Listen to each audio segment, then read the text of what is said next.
Hello दोस्तों, आज हम बात करेंगे डायबिटिक गैस्ट्रोपैथी के बारे में।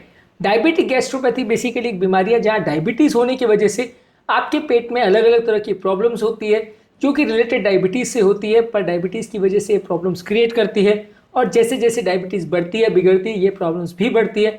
यहाँ पे आपको फोकस पेट पर भी करना पड़ता है, डायबिटीज़ पर भी करना पड़ता है। कई प्रॉब्लम्स इसमें रिवर्सिबल होती है, कई नहीं रिवर्सिबल भी होती है। आज इन सारे एस्पेक्ट्स पर बात करेंगे। डायबिटिक गैस्ट्रोपैथी होती क्या है, टॉपिक बहुत ही इंपॉर्टेंट है इसलिए इसे एंड तक देखिएगा। बहुत सारे डायबिटिक पेशेंट इसलिए परेशान होते हैं। आज ये सारे एस्पेक्ट्स पर हम बात करेंगे। टॉपिक पर जाने से पहले जो लोग हमारे चैनल पर नए हैं उन्हें रिक्वेस्ट करूँगा कि चैनल को सब्सक्राइब करें, वीडियोस को लाइक करें, शेयर करें, फॉलो करें, कमेंट करें, पूरा देखें।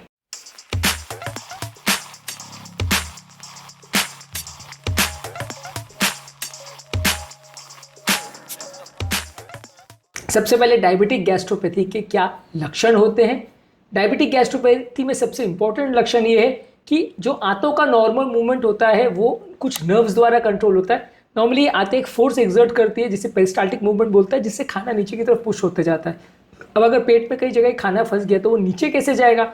हर जगह ग्रेविटेशनल फोर्स तो एप्लीकेबल नहीं है। अब आदमी अगर दिन भर सो रहा है तो ऐसा थोड़ी है कि सारा खाना नीचे बैठ जाएगा या सारा जो मल है या मोशन वाला मटीरियल है वो नीचे बैठ जाएगा।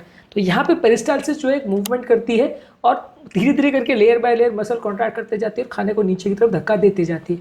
डायबिटिक पेशेंट में ये मस्कुलर एक्टिविटी कॉम्प्रोमाइज हो जाती है जिसकी वजह से गैस्ट्रोपैरेसिस होता है, जिसकी वजह से नॉजिया वॉमिटिंग होगा, खाना पेट में भर जाएगा तो नॉजिया वॉमिटिंग होगा, कॉन्स्टिपेशन होगा, पेट दर्द होगा, ये सारे प्रॉब्लम होंगे। इसके अलावा व्यक्ति को फंक्शनल डिस्पेप्सिया भी होता है, यानी खाना खाने के बाद पेट में दर्द होने का एहसास, इनडाइजेशन का एहसास होता है, जहाँ पे बाकी सब जांचें नॉर्मल आती है लेकिन व्यक्ति को इनडाइजेशन और इसकी प्रॉब्लम्स रहती है।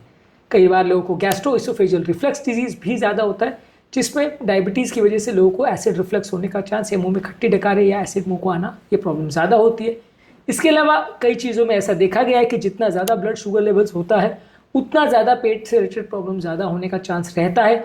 ओवरऑल आपके गैस्ट्रोइंटेस्टाइनल सिम्टम्स और नॉर्मल डाइजेस्टिव फंक्शन जो है ये इम्पेयर्ड होते हैं यदि अगर किसी व्यक्ति का शुगर लेवल्स बहुत ज़्यादा होता है। अब इसके कारण क्या है? कारण बेसिकली ऑटोनॉमिक डिसफंक्शन है। डायबिटिक पेशेंट में ऑटोनॉमिक न्यूरोपैथी होता है और ये ऑटोनॉमिक नर्वस सिस्टम जो है नॉर्मली पेट में या आंतों की जो मोशन है उसको नॉर्मली कंट्रोल करता है, जिसको गैस्ट्रोइंटेस्टाइनल मोटिलिटी बोलते हैं।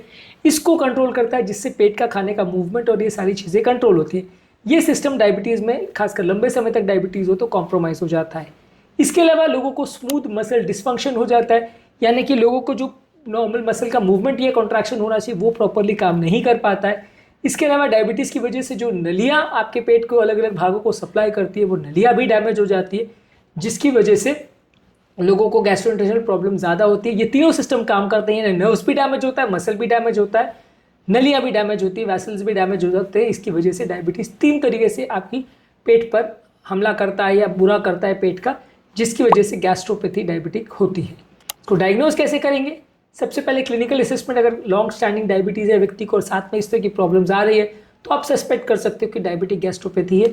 इसके अलावा आप गैस्ट्रिक एम्प्टिंग स्टडी कर सकते हैं जिसमें एक रेडियोन्यूक्लियोटाइड मटेरियल या एक सिंटिग्राफी द्वारा आप देखते हैं कि कोई भी चीज़ आपने पेशेंट को दी तो वो कितने देर में एम्प्टी हो रही है, कितना टाइम लग रहा है, उसके टाइम को नोट करते हैं।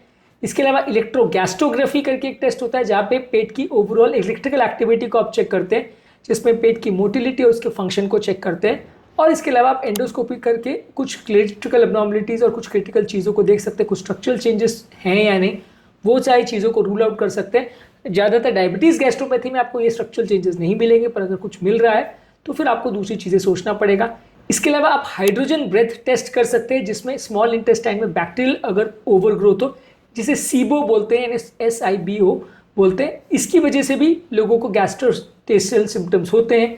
अगर ये टेस्ट पॉजिटिव आ रहा है तो उस हिसाब से भी आप जज कर सकते हो कि किसी को बैक्टीरियल ग्रोथ की वजह से प्रॉब्लम आ रही है और डायबिटीज गैस्ट्रोपैथी नहीं है। ये भी एक इम्पॉर्टेंट इनडायरेक्ट एविडेंस है गैस्ट्रोपैथी के लिए।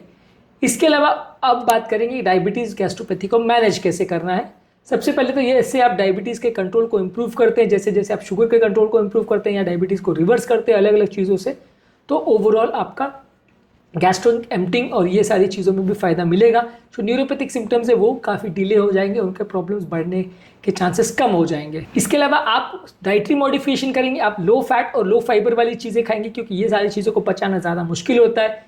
इसके अलावा आप फैटी और स्पाइसी फूड, कार्बोनेटेड बेवरेजेस और हाई फाइबर वाली फूड्स को ज़्यादा अवॉइड करिए। ये सारी चीज़ें आपके लिए अच्छे नहीं हैं। आप साथ में ले सकते हैं कुछ प्रोकाइनेटिक एजेंट्स जैसे मेटाक्लोप्रोमाइड और डोमपेरिडोन, जो कि खाने को नीचे पुश करने में मदद करते हैं। वॉमिटिंग ज़्यादा हो रही है तो ऑन्डानसेट्रॉन या इस तरह की दवा ले सकते हैं जो वॉमिटिंग को कम कर सकती है। और अगर एसिडिटी ज़्यादा हो रही है तो प्रोटॉन पंप इनहिबिटर्स ले सकते हैं जो कि एसिडिटी को सप्रेस करते हैं। कुछ मेडिसिन हैं जो ज़्यादा इफेक्टिव रहती है प्रोकाइनेटिक मूवमेंट करके आपके मोशन करवाने में, या गैस्ट्रो इंटेस्टिनल मोटिलिटी को इंप्रूव करने में मदद करती है। वैसे सारी मेडिसिन को आप डॉक्टर के प्रिस्क्रिप्शन पर यूज़ कर सकते हैं। इसके अलावा अगर किसी को बहुत ज़्यादा गैस्ट्रोपरेसिस है, वो खाना बिल्कुल ही नहीं खा पा रहा है, तो आप ट्यूब द्वारा उसको खाना देते हैं या नलियों द्वारा खाना देते हैं, जिसे एंट्रल न्यूट्रिशन या पेर एंट्रल न्यूट्रिशन बोलते हैं। अगर किसी व्यक्ति को गैस्ट्रिक एम्प्टिंग का प्रॉब्लम है, जहाँ पे पाइलोरी स्फिंक्टर ओपन नहीं हो रहा और खाना वहाँ पे फंस रहा है, तो वहाँ पे बोटुलिनम टॉक्सिन इंजेक्ट करके वो एरिया को पैरालाइज कर सकते हैं, जिससे गैस्ट्रिक एम्प्टिंग कुछ महीनों के लिए बेटर हो जाती है।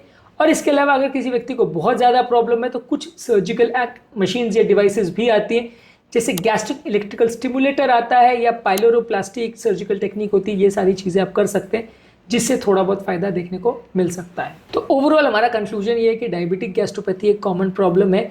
डायबिटीज़ वाले पेशेंट्स को ये ज़्यादा देखने को मिलती है, ज़्यादा आपकी क्वालिटी ऑफ लाइफ को अफेक्ट करती है, ज़्यादातर एडवांस स्टेजेस ऑफ डायबिटीज़ में देखने को मिलती है। लेकिन जब कभी ये होती है, व्यक्ति को बहुत ज़्यादा परेशान करती है।